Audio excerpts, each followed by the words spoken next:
बिस्मिल्लाहिर्रहमानिर्रहीम। अज़ीज़ तलबा व तलबात, मैं उम्मीद करता हूँ आप सब लोग खैरियत से होंगे। अनाटमी के हवाले से हमारी डिस्कशंस चल रही थी, जिसमें हमने अपने सरफेस अनाटमी के चैप्टर में को डिस्कस करना स्टार्ट किया था। हम इसमें अपने अपर लिम और लोअर लिम की डिस्कशन तक पहुँचे थे। अगर मैं आपको प्रीवियस रिकॉल देता जाऊँ तो उसमें हमने यस्टरडे के लेक्चर में हमने इसको डिस्कस किया था कि हमारा लोअर लिम और हमारा पेक्टोरल गर्डल किस तरह से फंक्शनिंग कर रहा है। तो पेक्टोरल गर्डल में आपने क्लेविकल और शोल्डर ब्लेड स्कैपुला की बात की थी, और आपने लोअर लिम में अपनी लोअर लिम की बोन्स, लोअर लिम की फंक्शंस, लोअर लिम की आपकी बॉडी के साथ अटैचमेंट के वाले से बात की थी कि किस तरह फीमर, पेटिला, टिबिया, फेबुला और आपके फुट, उन पोर्शन को हमने डिवाइड किया था।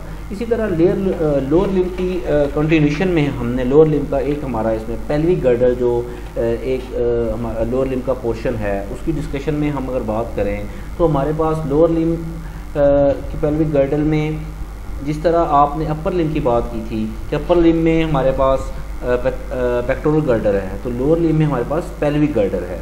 तो इसमें अगर हम पेल्विक गर्डल पे बात करते हैं तो जिस तरह पिक्चर आपको एलेबोरेट कर रही है पेल्विक गर्डल के हवाले से, तो pelvic girdle is also called hip bone. Pelvic girdle को हम क्या कहते हैं? हिप बोन भी कहते हैं। ठीक है, ये दो हिस्सों पे डिवाइड कर consist of two coxal hip bones. ये दो कॉक्सल हिप बोन पे डिपेंड कर रही होती है। ठीक है, क्या कौन सी चीज़? पेल्विक गर्डल, जिसको आप हिप बोन भी कहते हैं। This coxal bone is also called ओसा बोन, इसको हम ओसा बोन का नाम भी देते हैं। इन चाइल्डहुड, बचपन में जो कॉक्सल बोन है वो डिवाइड हो जाती है तीन हिस्सों में। एक उसमें इलियम होता है, एक उसमें इस्कीम होता है और तीसरा उसमें प्यूबिक होता है। मतलब आपका जो जिस तरह आपने शोल्डर गर्डल या आपने पेक्टोरल गर्डल की बात की, इसी तरह वो आपके अपर लिम का पोर्शन था। तो आज हम आपके लोअर लिम पे बात कर रहे हैं। तो लोअर लिम में आपका पेल्विक गर्डल है, तो पेल्विक गर्डल को आप हिप बोन कहते हैं। पेल्विक गर्डल आपका क्या कहलाता है? हिप बोन कहलाती है। हिप बोन का जो पोर्शन है हिप गर्डल को, जिस तरह आपने पेक्टोरल गर्डल को शोल्डर गर्डल का नाम दिया था, इस तरह आपने अपनी पेल्विक गर्डल को आपके हिप गर्डल का नाम दे पा रहे हैं। ठीक है, तो इसमें जब हम देख रहे हैं तो हम आपकी जो बचपन में है आपकी जो पेल्विक गर्डल का जो पोर्शन है वो तीन पार्ट्स में डिवाइड था, तीन हिस्से थे, जिसमें एक इलियम, इस्किम और प्यूबिक बोन है। ठीक है, तो जैसे आपकी स्लाइड आपको इंडिकेट कर रही है, pelvic girdle is a ring like bony structure. आपको साथ पिक्चर भी एलेबोरेट कर रही है इस चीज़ को कि ये एक रिंग लाइक बोनी स्ट्रक्चर है, बोन से बना हो, located in the lower part of the trunk.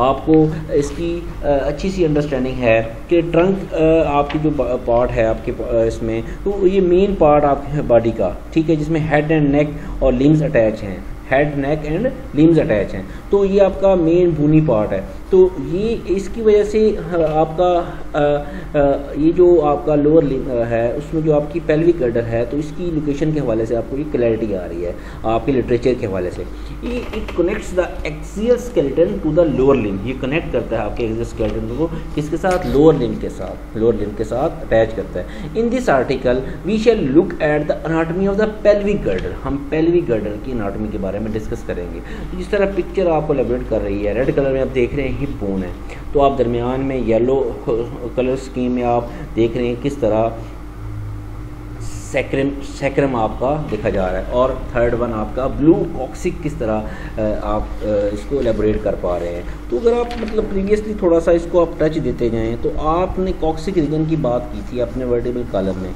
तो वर्टिबल कॉलम का जो एंड वाला जो फ्यूज्ड पोर्शन था वो कॉक्सिक था, तो यहाँ तक आपका वर्टिबल कॉलम पहुँच रहा है, तो आप उसमें आप हिप बोन में इसको एलेबोरेट कर पा रहे हैं। ठीक है, तो अगर आप इसमें पेल्विस से बात करते हैं, तो अगर आप इसको हम एलेबोरेट करें तो pelvis also called bony pelvis or pelvic girdle in human anatomy, बेसन शेप कॉम्प्लेक्स।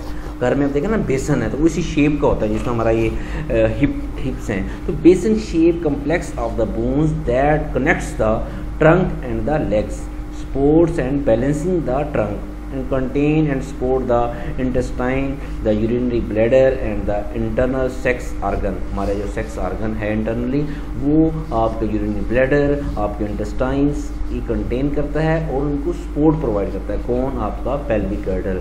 इस तरह आप उसको एलेबोरेट कर सकते हैं। तो यहाँ तक आपको पेल्विक गर्डल की पोजीशनिंग और पेल्विक गर्डल के फंक्शंस तक क्लियर होना चाहिए कि पेल्विक गर्डल किस हिस्से में है, या आपकी बॉडी को किस तरह सपोर्ट प्रोवाइड कर रहा है और किस तरह ये कंटेनिंग कर रहा है। तो ये जिस तरह आपको पिक्चर एलेबोरेट कर रही है पेल्विक गर्डल, हमने भी आपको बताया है कि बचपन में ये आपका जो पेल्विक गर्डल आपकी हिप बोन है, जो अभी अडल्ट होने के बाद वो हिप बोन ही कहलाती है। उससे पहले ये इलियम, इस्कियम और प्यूबस किस तरह डिवाइड है, तो ये आपको एरो, ब्लू एरो के निशान से आपको इंडिकेट किया जा रहा है कि इलियम, इस्कियम और प्यूबस किस तरह अलग अलग 3 बोन्स हैं जो फ्यूज़ हो जाती हैं जिस वक्त हम अडल्ट्रेशन की तरफ मूव करते हैं, अडल्ट एज में पहुंच जाते हैं। तो ये फ्यूज़ होकर हमारी बॉडी की एक पेल्विक बोन आपकी हिप बोन की तरफ लेके जा रही है। इसी बिना पर इसको पेल्विक गर्डल, बोनी पेल्विस और आपको इसको हिप गर्डल, हिप बोन का नाम देते हैं। अगर हम इसकी बात करते हैं तो इसमें हमारे पास bones of the pelvic girdle की बात होती है। तो it form by 2 coxal ossa coxic bone compose of 3 pairs of the fused bone. Fuse जैसे हमने आपको बताया था कि कॉक्सिक बोन जो ये फ्यूज्ड हैं, इलियम, इस्कियम, प्यूबिस। बचपन में तो ये अलग अलग होती हैं, लेकिन बड़ी उम्र में ये फ्यूज़ हो जाती हैं बॉडी में, तो इसलिए ये इनका नाम इसको इंडिकेट किया जा रहा है। तो ये हमने इसमें स्कीम थोड़ी सी आपको एलेबोरेट करने के लिए लेफ़्ट राइट उनके हम इसका एनाटॉमी पढ़ रहे हैं। तो सैकरिन कॉक्सिक को हम थोड़ा सा लैटरल और मीडियल तरीके से इसको थोड़ा एलेबोरेट करने की कोशिश कर रहे हैं। तो इसमें 3-4 किस्म की स्कीम्स हैं। तो अगर हम इसको आपको एलेबोरेट करें, सबसे पहले बोन्स की हम बात करें, right and left pelvic bone, ठीक है। इसमें इलियम, इस्कियम और प्यूबिस की बात की, फ्यूज ड्यूरिंग एडोलेसेंस, ठीक है। और sacrum and coccyx forms posterior wall of pelvis. जो आपकी सैक्रम और कॉक्सिक है वो पोस्टीरियर वॉल बना रही है, किसकी? पोस्टीरियर वॉल आपकी उसकी आपकी पेल्विस की। तो जब ये क्या है, प्रोटेक्ट करती है एब्डोमिनल एंड पेल्विस विसरा को, ठीक है। Articulate with the bones of lower extremity, और इसमें प्रोवाइड करी attachment side for muscle and ligaments of trunk and lower extremity. तो आप मतलब देखें किस तरह ये अटैचमेंट की मसल की अटैचमेंट हो रही है, किस तरह बोन्स इसके साथ आर्टिकुलेट हो रही हैं, और किस तरह ये एब्डोमिनल और आपकी पेल्विस विसरा को ये प्रोटेक्ट कर रही हैं। तो अगर आप सुपीरियर इंफीरियर एरो के निशान के साथ इसको इंडिकेट करें, राइट पेल्विक बोन और लेफ्ट पेल्विक बोन, आपके दोनों साइडों पे जो बोन्स हैं उसमें आप इसको अच्छी तरह से आप सीटाबोलम और इसका जो प्यूबिक फेसिस है आपका, इसको आप देखें बिल्कुल आपके एरो के निशान इसको इंडिकेट कर रहे हैं। ऑप्टिमल फोरामीन आपका, ठीक है। तो किस तरह ये आपका पूरा इंटीरियर एक स्ट्रक्चर आपको एलेबोरेट किया जा रहा है। तो अगर आप अपनी राइट साइड पे देखें इसको, तो ये pelvic bone left light interior posterior आपका इलियम और इस्कियम ब्लू और इसके साथ आपको क्लियर किया जा रहा है, ठीक है। तो इसमें आप मतलब एक क्लियर पिक्चर आ रही है किस तरह आपका हिप बोन, हिप गर्डल किस तरह पोजिशनिंग कर रहा है और किस तरह इसकी पोजिशनिंग को आप एलेबोरेट कर सकते हैं। तो इसमें हमने यहाँ तक आपका ये जो pelvic girdle, pectoral girdle, lower limb, upper limb, ये 4 आपके जो हिस्से हैं, ये 4 आपके पार्ट्स हैं, यहाँ तक ये कंप्लीट होते हैं। तो ये चीज़ थोड़ा सा आप ज़हन में रिकॉल कर लें,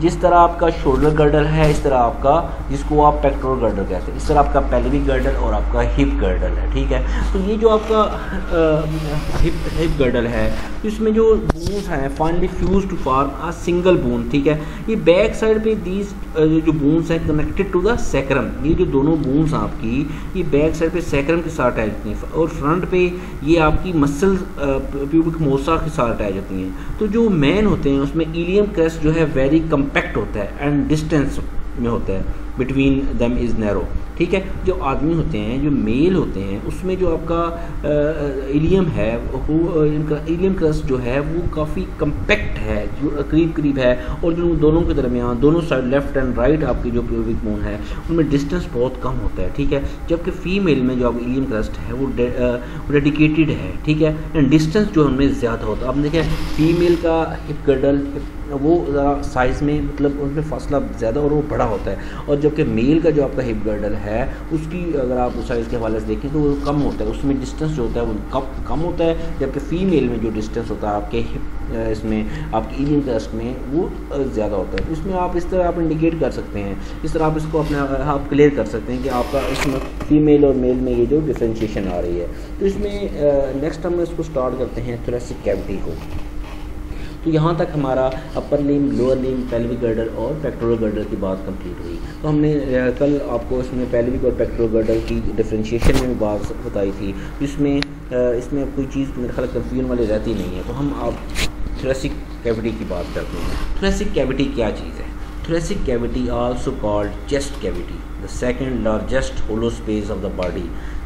दूसरी सबसे बड़ी जो होलो स्पेस है, खाली स्पेस है, होल है जिसमें लाइन है, तो वो जो बॉडी की स्पेस है उसको थोरेसिक कैविटी कहते हैं, जिसको चेस्ट कैविटी का नाम भी दिया जाता है। It is enclose by the ribs, ये आपकी जो पसलियाँ हैं इससे वर्टिबल कॉलम एंड जो आपकी स्टर्नम है जिसको आप ब्रेस्ट बोन कहते हैं, ठीक है, और separated from the abdominal cavity, the body is largest hollow space by muscular and membranous partition the diaphragm. देखें अब यहाँ आपको 3 से 4 बातें बता दी गई हैं इसी एक छोटी सी स्लाइड में कि सबसे पहले थोरेसिक कैविटी क्या है, वो आपकी चेस्ट कैविटी जो है आपका दूसरा बड़ा जिस्म का जो होल है, second largest hole space of the body, ये आपका चेस्ट कैविटी है। यहाँ आपको एक चीज़ क्लियर हो रही है कि आपके ज़हन में क्वेश्चन उठता है कि फर्स्ट लार्जेस्ट होल कौन सा आपकी बॉडी का, जो आपका पेट है, आपकी जो एब्डोमेन है, एब्डोमिनल कैविटी, ये आपकी सबसे बड़ी लार्जेस्ट जो कैविटी है। अगर सेकंड कौन सा आपकी चेस्ट कैविटी, ठीक है, ये एक चीज़ यहाँ क्लियर हो गई। तो अब आपके जहन में क्वेश्चन होता है कि जो आपकी चेस्ट कैविटी है ये क्या क्या चीज़ इसमें आ रही है, कन्फ्यूजन सी है ना किस जगह पे, इसकी लोकेशन के हवाले से। जैसे आपको पिक्चर भी एलेबोरेट कर रही है, तो ये एक तो आपकी जो रिब्स हैं, आपकी पसलियाँ जो हैं, आपकी जो 12 रिब्स हैं, वो आपका वर्टिबल कॉलम और आपका जो स्टर्नम है, आपकी ब्रेस्ट बोन है, ये इसमें मतलब आपका ये पूरा पोर्शन यहाँ तक आपकी चेस्ट कैविटी इन 3 चीज़ों के साथ इंक्लोज्ड है। लेकिन आपकी चेस्ट कैविटी सेपरेट हो जाती है एब्डोमिनल कैविटी से, ठीक है। कौन इसको सेपरेट करता है? Muscular and membranous partition, diaphragm.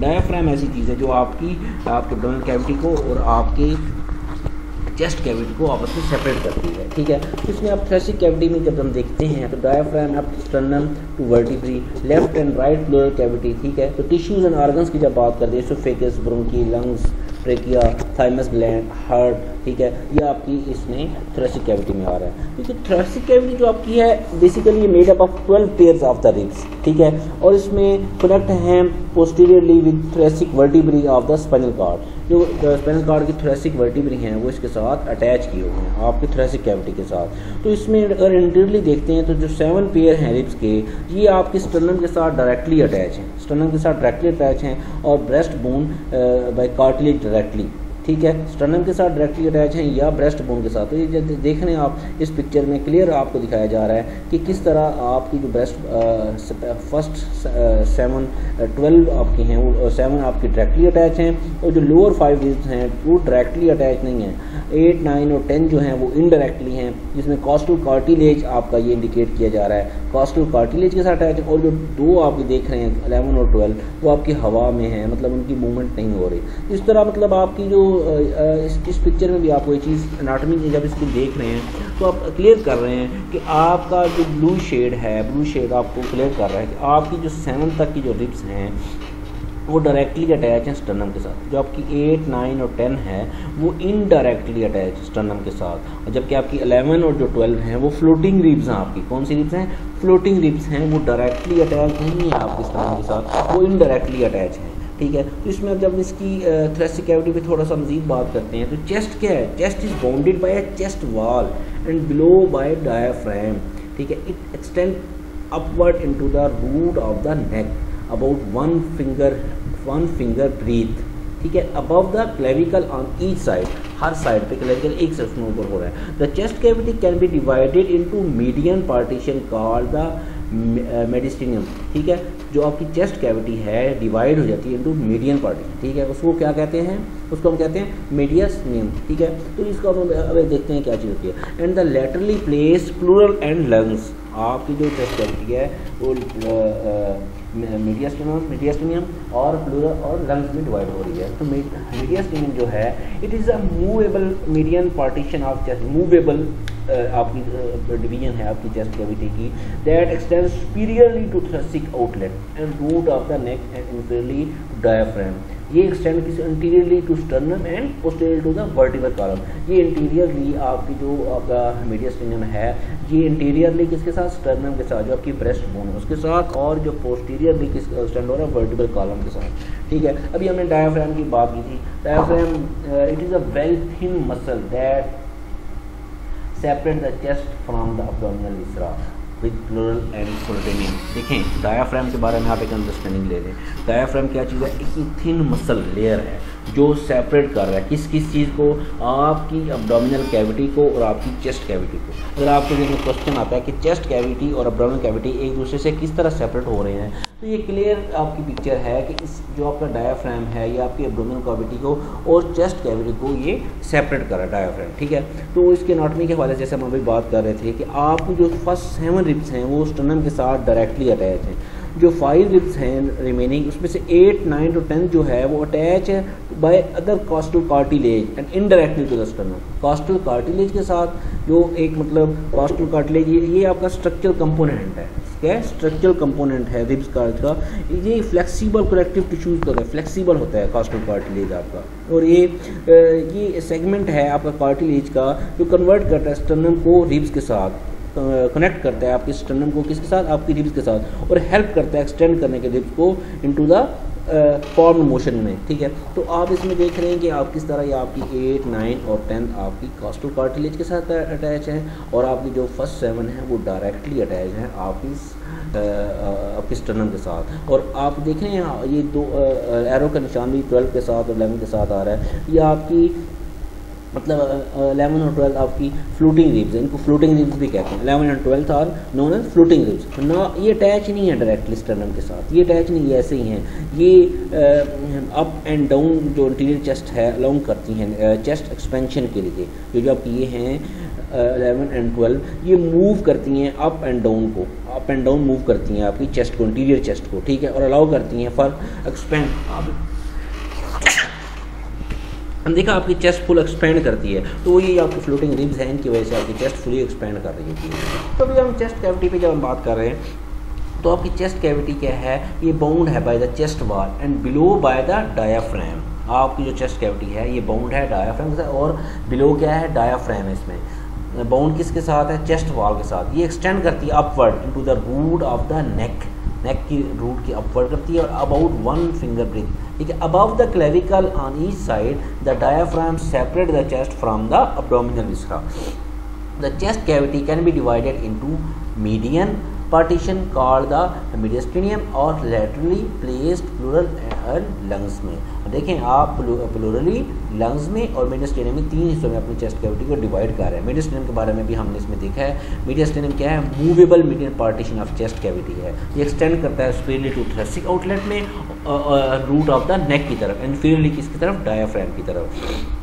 इसमें जब हम देख रहे हैं अपनी चेस्ट कैविटी में, तो अगर हम इसकी अंडरस्टैंडिंग में ये चीज़ देखते हैं कि आपकी चेस्ट कैविटी किस तरह वर्किंग कर रही है, तो इसमें आप क्लियर ये पिक्चर लेते हैं। तो ये आपकी जो चेस्ट कैविटी है बेसिकली ये इसमें 3-4 टर्मिनोलॉजीज़ हैं जिनको हम अगर क्लियर करें तो ये सुप्रा क्लेविकल, इंफ्रा क्लेविकल, ठीक है, और इंटरस्कैपुलर और इंफ्रास्कैपुलर की बात हो रही है। तो जो आपकी सुप्रा क्लेविकल है अबव द क्लेविकल, देखें आपकी जो चेस्ट कैविटी अगर आप इसकी अंडरस्टैंडिंग लें तो ये जो इसका पोर्शन है देख रहे हैं आप इस डायग्राम में, आप जिसको ये जो आपकी होल शेप है इसके ऊपर देख रहे हैं आपकी क्लेविकल। आप देखें अगर आप थोड़ी सी एनाटॉमी को अंडरस्टैंडिंग लें तो आप अगर मैं आपको ये चीज़ क्लियर करूं कि आपका जो आपका पेक्टोरल गर्डल है वो 2 बोन्स पे डिपेंड करता है, किस पे? स्कैपुला पे और क्लेविकल में, ठीक है। आपका क्लेविकल जो है वो क्लेविकल आके स्टर्नम के साथ अटैच होता है। स्टर्नम क्या है? आपकी ब्रेस्ट बोन है।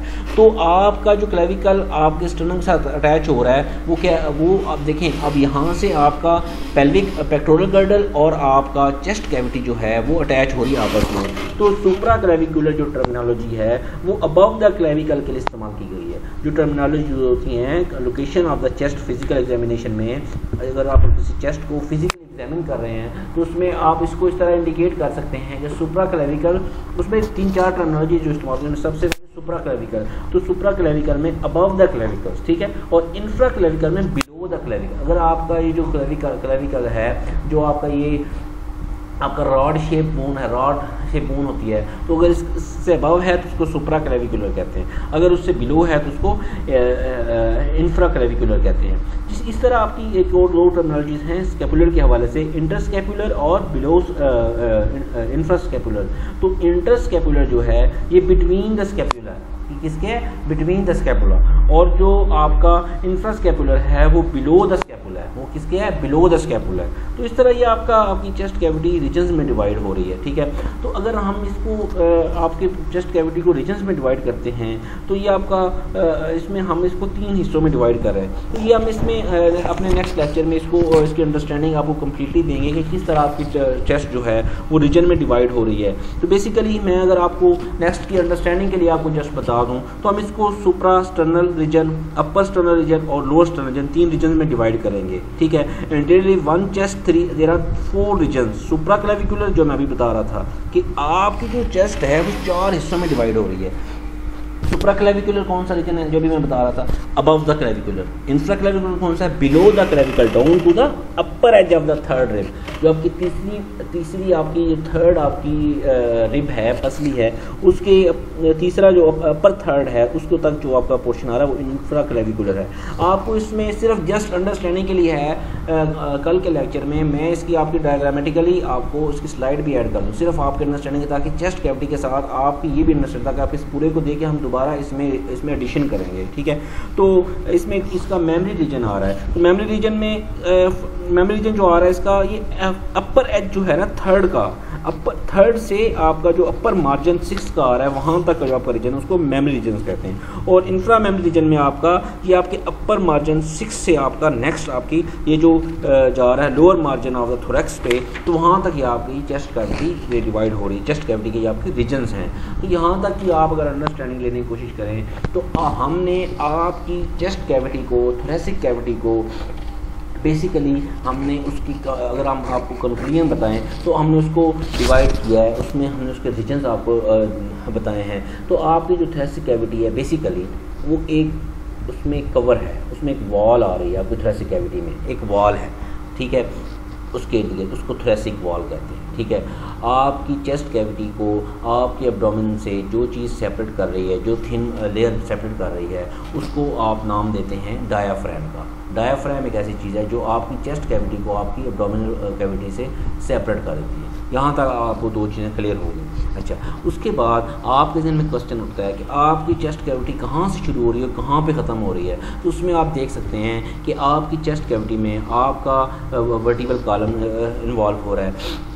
आपकी चेस्ट कैविटी में आपका स्टर्नम, आपकी जो ब्रेस्ट बोन है वो इन्वॉल्व हो रही है। आपकी चेस्ट कैविटी में आपके रिब केज इन्वॉल्व हो रहा है। ये 3 जो आपके मेन पार्ट हैं वो आपकी चेस्ट कैविटी में इन्वॉल्व हो रहे हैं। तो आप देख रहे हैं आपकी जो स्टर्नम है आपकी चेस्ट कैविटी में बिल्कुल एक अटैच है, आपकी पूरी रिब्स के साथ जाकर जकड़ी हुई हैं। तो अगर आप अपने रिब केज की भी यहाँ डिस्कशन करें तो हमने आपको बताया कि आपके रिब केज जो है वो 12 रिब्स पे डिपेंड करता है। तो उसमें जो आपकी 7 रिब्स हैं वो डायरेक्टली स्टर्नम के साथ अटैच हैं। डायरेक्टली किसके साथ अटैच है, आपकी स्टर्नम जो आपकी ब्रेस्ट बोन है उसके साथ अटैच हैं। आपकी जो 8, 9 और 10th आपके रिब्स हैं वो एक कॉस्टल कार्टिलेज, एक जिसको आप एक सेगमेंट है कार्टिलेज का जो कनेक्ट कर रहा है आपके स्टर्नम को आपके रिब के साथ। मतलब 7 अगर आपके रिब्स डायरेक्टली अटैच हैं तो नेक्स्ट जो आपकी ये 3 रिब्स हैं वो इनडायरेक्टली अटैच है वाया कार्टिलेज के, वाया कार्टिलेज के। तो आपकी जो रिमेनिंग 2 रिब्स हैं वो आपकी उसमें उनको आप फ्लोटिंग रिब्स का नाम देते हैं। किसमें, फ्लोटिंग रिब्स का। फ्लोटिंग रिब्स से क्या मुराद है कि ये आपकी हवा में है, ये फ्लोटिंग है, ये मूव कर रही हैं। तो जब आप नोट करते हैं आपकी चेस्ट एक्सपैंड करती है। तो अगर आपके ज़हन में क्वेश्चन है कि चेस्ट एक्सपैंड किसकी वजह से कर रही है, तो जब ये आपकी जो रिब्स हैं ये अप एंड डाउन करती हैं, मूव करती हैं, जिसकी वजह से आपकी जो चेस्ट है ये एक्सपैंड कर रही होती है। तो इनकी इसकी मूवमेंट से आपकी जो चेस्ट कैविटी है उसकी पूरी एक्सपेंशन हो रही है। तो यहाँ तक ये अपनी चेस्ट कैविटी की बात थी। तो नेक्स्ट हमने आपको ओरली एक कंसेप्ट दिया है कि हमने आपकी चेस्ट कैविटी को कल के लेक्चर में इंशाल्लाह हम डिवाइड भी करेंगे कितने हिस्सों में आपकी चेस्ट कैविटी को 4 पोर्शन में। हमने कोई 3-4 टर्मिनोलॉजीज़ आपको बताई हैं। उन टर्मिनोलॉजीज़ में आप देखें कि हमने आपको क्लेविकल रिकॉल करवाया है कि आपने अपने पेल्विक पोर्शन में क्लेविकल और स्कैपुला 2 बोन्स के बारे में पढ़ा था। आपको याद होगा कि आपकी जो क्लेविकल है वो रॉड शेप आपकी बोन है, रॉड शेप बोन क्लेविकल जो आपकी स्टर्नम के साथ आके अटैच होती है। तो आपकी चेस्ट का वो पोर्शन जो अबव द क्लेविकल है उसको सुप्रा क्लेविकुलर कहते हैं। आपकी चेस्ट का जो पोर्शन बिलो द क्लेविकल है उसको इंफ्रा क्लेविकुलर कहते हैं। इसी तरह इन कंटिन्यूशन विद दैट आपकी जो चेस्ट का पोर्शन जो बिटवीन द स्कैपुला है, बिटवीन द दो स्कैपुला के दरमियान, देखें स्कैपुला पेयर बोन है ना, तो दोनों के दरमियान में जो पोर्शन है उसको इंटरस्कैपुलर कहते हैं। जो आपकी स्कैपुला के नीचे का आपकी चेस्ट का पोर्शन है डायफ्राम से ऊपर तक का, उसको आप क्या कहते हैं, इंफ्रास्कैपुलर रीजन। तो इस तरह आपकी ये हमने आपकी ये जो चेस्ट कैविटी है इसको हमने 4 हिस्सों में डिवाइड कर दिया है। तो यहाँ तक कि आपका चेस्ट कैविटी, आपका लोअर लिम, आपका अपर लिम, आपका स्कल और आपका सरफेस एनाटॉमी का ये पोर्शन कंप्लीट हुआ है। तो मेरा नहीं ख्याल इसमें कोई कन्फ्यूजन वाली चीज़ है। अगर फिर भी आप इसको तवज्जो से सुने, आप इसकी अंडरस्टैंडिंग लें, आपको कहीं कन्फ्यूजन आती है आप इसको नोट करें और आप ज़रूर शेयर करें ताकि आपको उसका आंसर किया जाए, ताकि आप इन चीज़ों से अपनी बेहतर सी अंडरस्टैंडिंग लें। अगर खुदा ना खास्ता आपको कहीं समझ नहीं आ रही तो आप कॉन्टैक्ट करें,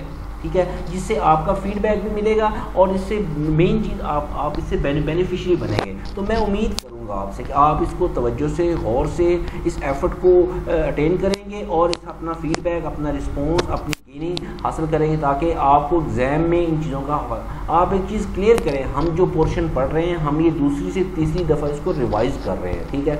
इस रिवीजन का मतलब ये है कि ये वो पोर्शन है जिसमें आपके मैक्सिमम मार्क्स आपके एनाटॉमी और फिजियोलॉजी के पेपर में आने हैं। तो इनको आप कतई इग्नोर ना करें, मैक्सिमम मार्क्स इसमें से आने हैं तो इसको आप इतने ज़्यादा वेटेज दें। आप अगर 10-20 पेजेस से आप इतनी अच्छी तैयारी कर सकते हैं तो आपको उससे फ़ायदा हासिल करना चाहिए। मैं उम्मीद करूँगा कि आप लोग इसको तवज्जो से सुनेंगे और इसको वेटेज देंगे। बेस्ट ऑफ लक, अल्लाह हाफिज़।